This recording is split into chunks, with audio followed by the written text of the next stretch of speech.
Welcome to Mondays on the Mount. This is episode number 5, and today is February 7th, 2022.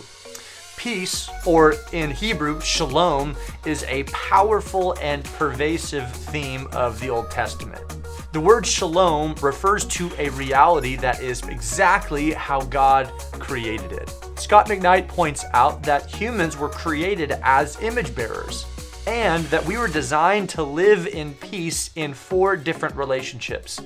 Peace with God, peace with others, peace with ourselves, and peace with creation.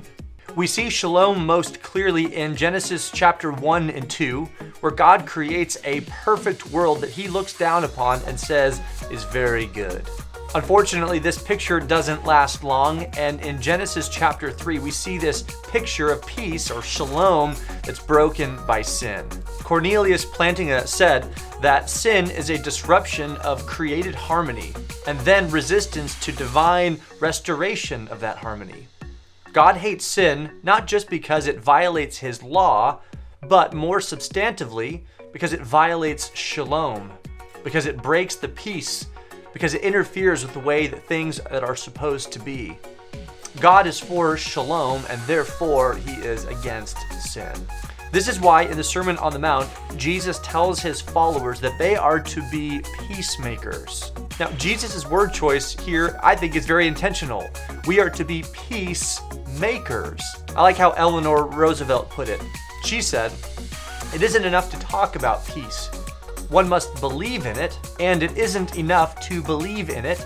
One must work at it." And so how do we work at making peace? Well, let's think about it in the context of those 4 relationships with God, others, ourselves, and creation. First, how do we have peace with God? In his letter to the Roman church, Paul writes this. He says, "Therefore, having been justified by faith, we have peace with God through Jesus Christ." Peace with God is only found when we accept the gospel and we are justified by faith in Jesus Christ. Second, how do we have peace with others? Well, Paul writes to the Corinthians. He says, "Finally, brothers, rejoice.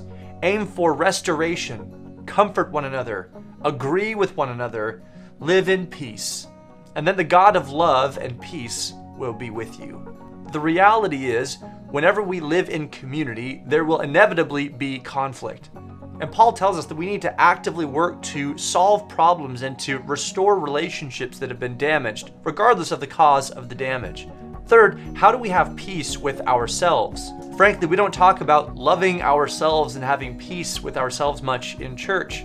But it's absolutely essential if we want to have a healthy relationship with other people or even with God. Some of us have a very broken self-image that frankly is totally out of line with how God sees you and what Scripture says about you. Psalm 139 says, "I will give thanks to you because I have been so amazingly and miraculously made. Your works are miraculous, and my soul is fully aware of this." I think for some of us, many of our souls aren't that aware of the fact that we've been fearfully and wonderfully made by God who loves us. Finally, how do we experience peace with creation? Finally, how do we live at peace with creation? Frankly, when we hear those terms, sometimes we immediately go to believing that a care for the environment is automatically a kind of a left-wing political issue. But really, that couldn't be farther from the case. When God creates Adam and Eve, he places them in the context of a garden, which first of all reminds us that we need to be just totally in awe of the created world around us and to realize that it is a gift. But it's also a gift that God asks us to steward and to take care of. And so as Christians, we can be unashamed about taking care of the world that God has placed us in. This week in our memorization journey, we are almost to the end of the Beatitudes. I hope you've been working to study and to memorize this passage of Scripture, and I hope it's been already having an impact in your life. Here we go. "And seeing the multitudes, he went up on the mountainside.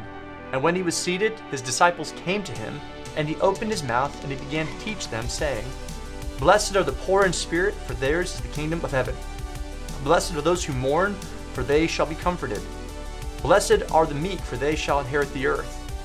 Blessed are those who hunger and thirst for righteousness, for theirs is the kingdom of heaven.